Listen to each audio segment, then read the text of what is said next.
very difficult to change. You know, something as simple as washing hands. You can have sanitizers available. You can have the soap. You can have even the disposable napkins and all that stuff.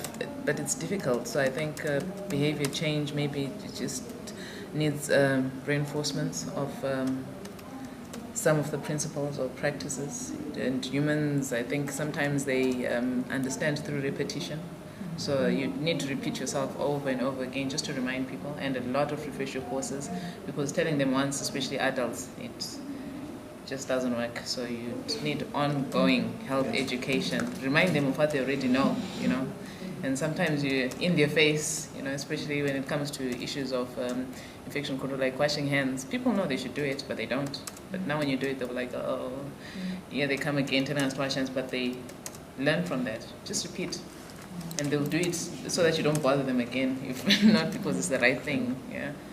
I think one of the most effective ways of changing behavior is actually getting the system right from schools.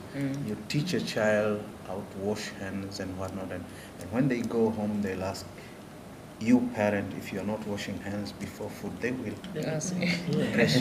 What we were taught in school, the teacher said we should.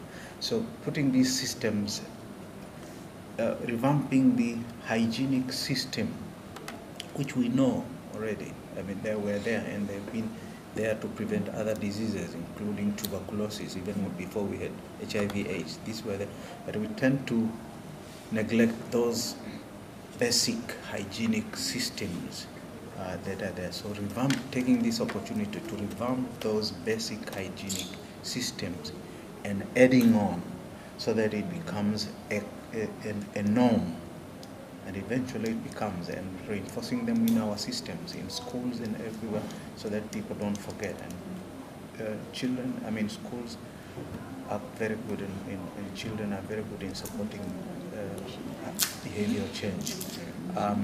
We all know how difficult it was to initiate condom use in our communities, but nowadays nobody talks about condom use. It's a norm, and children